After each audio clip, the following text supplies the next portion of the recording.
otro golpe a la libertad de expresión en Venezuela. La dictadura de Nicolás Maduro cerró 34 estaciones de radio en los últimos meses.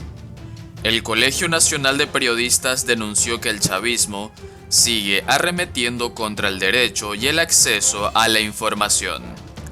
El detalle de las clausuras y los estados donde se produjeron. El Colegio Nacional de Periodistas de Venezuela denunció este sábado que la dictadura de Nicolás Maduro cerró 34 estaciones de radios en los últimos meses. A través de su cuenta en la red social Twitter, detalló el número de clausuras y los estados donde se produjeron estos atropellos. El gobierno de Maduro sigue arremetiendo contra la libertad de expresión, el derecho a la información y el acceso a la información en Venezuela. En los últimos meses, en el Colegio Nacional de Periodistas, hemos venido denunciando y observando con preocupación una escalada en el cierre de emisoras de radio que solo en el mes de septiembre contabilizan 16, siendo el mayor estado afectado Zulia, seguido de Sucre, indicó. Y siguió. En el mes de julio en Cojedes cerraron 14 emisoras, en Portuguesa 2 de manera reciente y se suman 2 en Carabobo. El día de ayer Unión Radio Valencia 105.3 FM Playtop, Radio 91.5 FM, lo que sumarían unas 34 emisoras cerradas en los últimos meses, solo en 5 estados del país.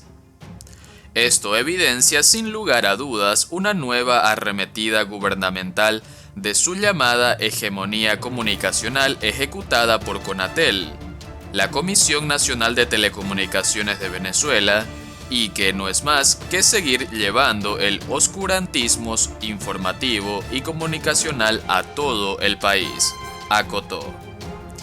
Luego subrayó que a todo esto se suman los bloqueos selectivos que se aplican diariamente a los diferentes portales informativos y a las constantes fallas de electricidad y de Internet, que sin lugar a dudas contribuyen con la política de censura impulsada por el Estado venezolano, que nos ha colocado en el umbral más grande de los oscurantismos informativos. El Colegio Nacional de Periodistas denunció en otro mensaje: a todo esto se suma que la propia sede nacional del CNP CAN TV le quitó las 2 líneas telefónicas y tiene más de 4 meses sin internet. Infructuosas han sido las diligencias ante la Telefónica y menos las denuncias públicas. Denunciamos que el cierre de 34 emisoras en los últimos meses, los bloqueos selectivos, las fallas de electricidad y de Internet evidencian que arrecia la censura en Venezuela. Y concluyó: recordamos a la ciudadanía que informar no es delito y que la libertad de expresión y de información son derechos humanos garantizados en la Constitución. Sin democracia no hay libertad de prensa, no se puede pensar una sin la otra, y a medida que la democracia se fue descomponiendo en Venezuela, lo mismo fue sucediendo con la libertad de expresión. Los datos son abrumadores. Todas las fuentes confiables, Reporteros Sin Fronteras, el Instituto Prensa y Sociedad de Venezuela, la prestigiosa ONG Espacio Público, por ejemplo, arrojan un mismo escenario, uno en el que los periodistas son perseguidos por las fuerzas de seguridad. Los órganos censores rastrean hasta las comas de lo que se opina en las redes sociales. Los medios críticos pierden sus licencias, se quedan sin papel para imprimir o les roban sus equipos. Los periodistas son encarcelados y torturados. Muchos se ven forzados al exilio y la sociedad de un momento a otro se queda sin conexión a Internet. Así viven los venezolanos en el oscurantismo informativo. La violencia contra los periodistas no tiene costo en Venezuela. Si un policía golpea a un periodista en la calle, no vas a encontrar a ningún funcionario que lo condene o lo cuestione. Hay una tarea de intimidación permanente. explicó a Infobae en una entrevista pública en 2020 Carlos Correa, presidente de Espacio Público, la ONG que promueve la libertad de expresión, el derecho a la información y la responsabilidad social en los medios.